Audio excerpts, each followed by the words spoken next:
with the first part, how to start. So first, before you begin writing, actually, you have to ask yourself a set of very important questions. Preferably note down the answers and then also plan a bit.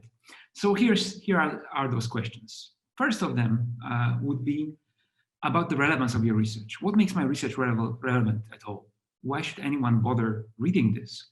And it may sound obvious, but I think it's really important to think that through very thoroughly. And also try to think about the research puzzle, the problem that others have been grappling with, that your research and your paper could actually address. Then you have to ask yourself also what sort of previous knowledge you are going to build on. What sort of literature, empirical studies, theory, and so on. And very importantly, you have to understand yourself first, what is the gap in that knowledge? What are the remaining unanswered questions that you could tackle in your paper? So in other words, you need to contextualize and position your work within the existing scholarship. So without that, the paper, I'm afraid, will not have much interest. And then another question, equally important: what is new and original about my work? What are the original elements that I will bring to the debate with my paper? So you must ask yourself, what does it actually mean, new and original? And there's various ways of bringing in originality.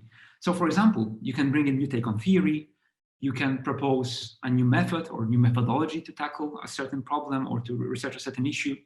You may bring in new empirical evidence using existing theories and methods, or you may maybe bring in a new research topic, a new research phenomenon to study that others have not necessarily been looking at.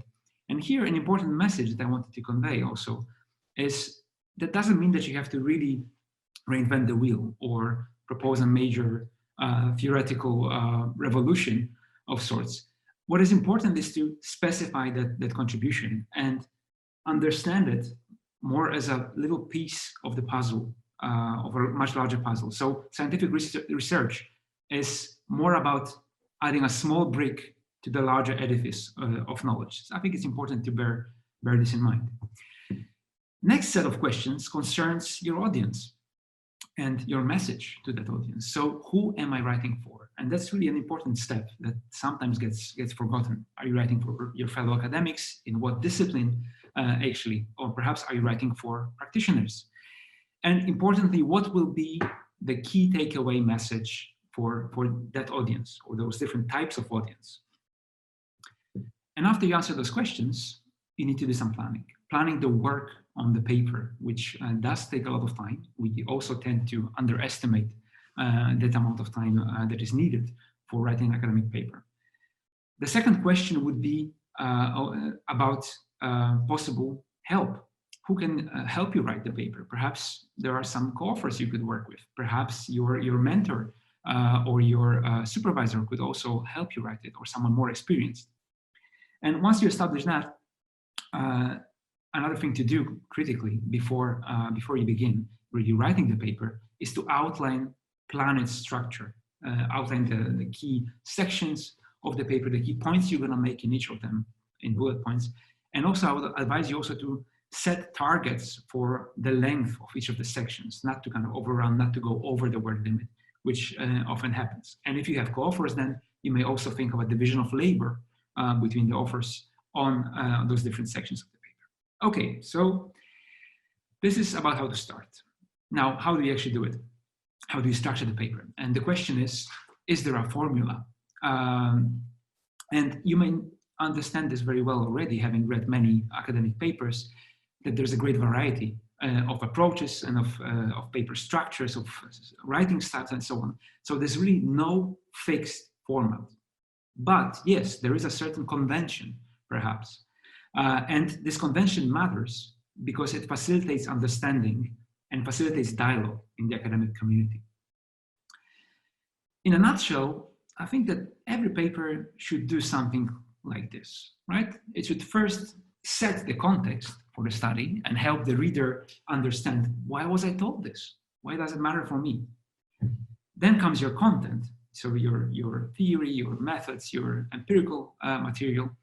And then you have to discuss your findings and conclude and explain to the reader, so why does it actually matter? And paradoxically, often those two first elements, first and last, so the context setting and the concluding, are perhaps more important than your content to write a good paper. And then bear in mind also this. So a red line that you should try to follow throughout your paper so that the reader doesn't get lost and that you follow a coherent line of argument and stay focused.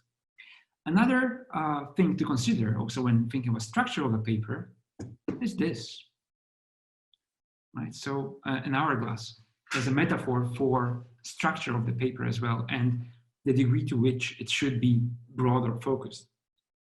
So basically, you begin always with an abstract, really, which should be your paper compressed in a pill format. But then comes the introduction to a paper. And again, as I said, this is just one of the possible structures that you can go for, but it's a typical one as well, and the one that you will encounter the most often. So basically, the introduction should start broad, contextualize position, attract the attention of the reader, but then you narrow down. When you go to the literature review and you build your theoretical background and your theoretical framework, then you narrow down the focus as well. You narrow it further with methodology, explaining how your particular research has been done. And then it's even further towards the middle of the hourglass, so even narrower in focus when you discuss your specific results. And then after this, you open up again the discussion to broaden the perspective again, and also the same in the conclusion. So simplifying, these are the roles, the functions of those different sections. So first, well, you define your entire paper in a nutshell in the abstract, then you set the scene and grab attention in the introduction. Then you position, frame your research in existing scholarship, in existing theories, and then you define your approach, both in terms of theory and then methods. You present your key results, so that's the most concrete part, and then you open up again. In the discussion, you explain, so what is the meaning of those findings, relating that to the existing literature, and then finally, in conclusion, you sum up and explain what is the takeaway message, and critically, for whom is that message, and what next? What should be the policy recommendations from that? What should be further research that could be done on the basis of the brick you added to the big edifice of knowledge that I mentioned before? Okay, so how do we actually succeed? So what we'll follow now is a set of tips, really. I think you could have many, many more tips, but I decided to limit myself to a few of those that I think are the most important. And the first one is that first impressions matter. So basically, you need a catchy and informative title for your paper to attract attention and so for the readers to see it. And also, this relates to the abstract, which has to be also engaging and explaining very well what your research is about and why it matters. Why should anyone be interested in reading this? So if you look at any of the good journals, you look at the most cited papers, the most read papers, have a look at how those titles are structured. So very often they are rather short, but very informative and catchy. The second tip I would give you is that less is more, at least most of the time. And what I mean here is that in order to write a good paper, you need to select a piece of your research. So typically we research a lot of things. We look at various research questions. If it's a PhD research, then it can be really huge. So it really matters not to try to cram everything into a paper, which is limited in length, right? Typically it's about 7,000 or 8,000 words, sometimes shorter. And you have to focus on the core message. So select a chunk that really matters from that research and put it in your paper. Don't put too much.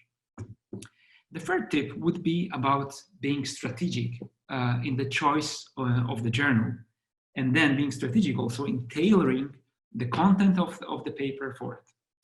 So you have to, well, a good tip that could be related to that is to choose a journal which appears the most often in your reference list, right? But you can also work the other way.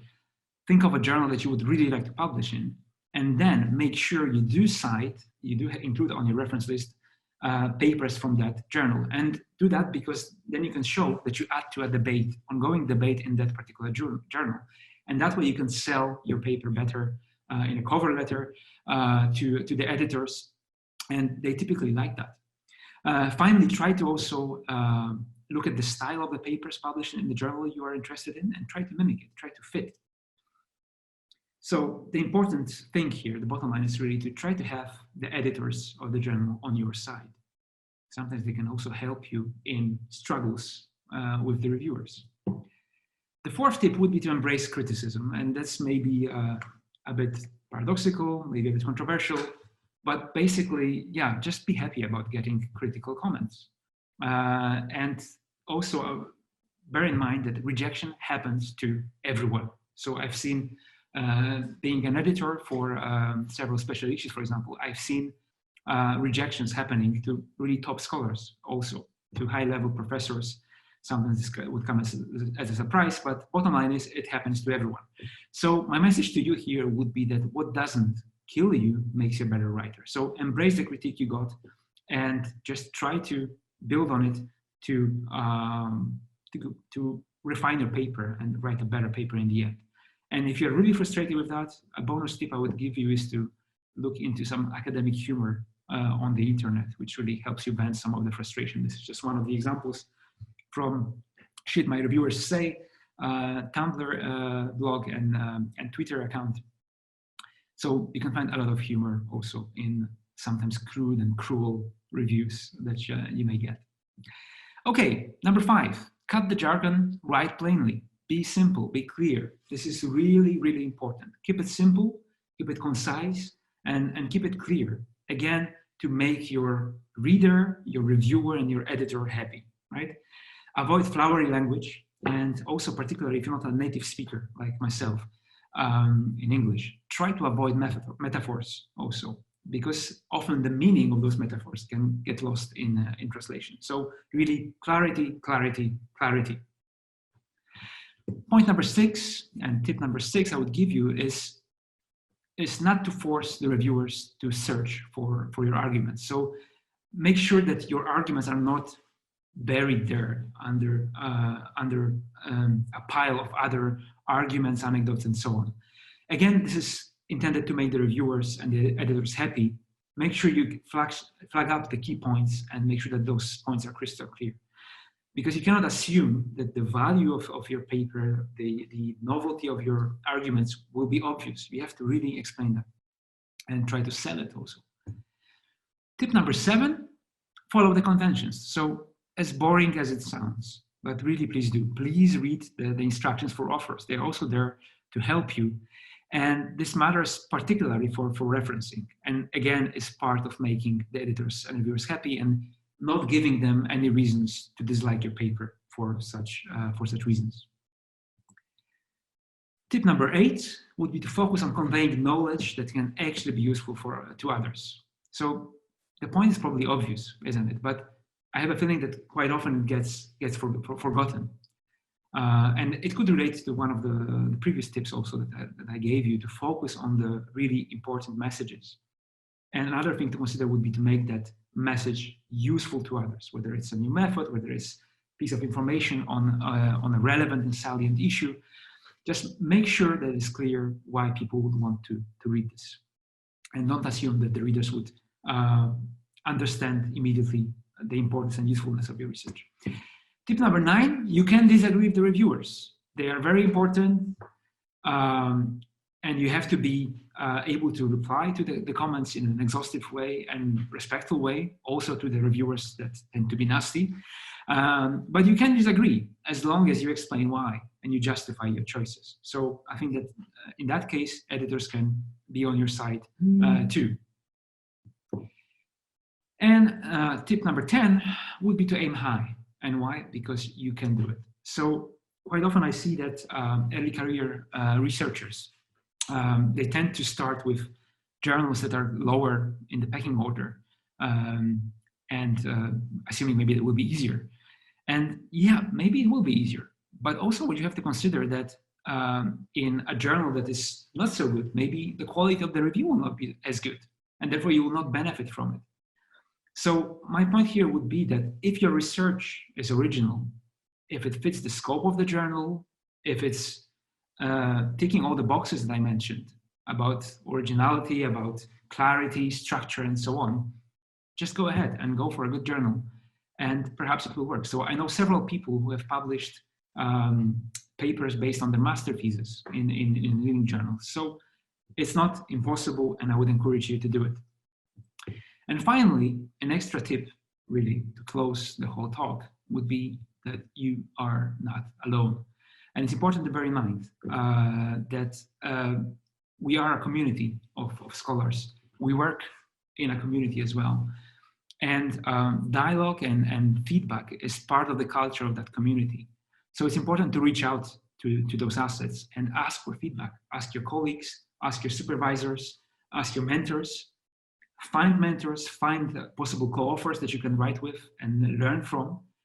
And perhaps a good tip for that as well, in case you have not yet seen this, is to consider also submitting your paper proposal to the early career papers section of Regional Studies, Regional Science, which is the RSA's open access journal.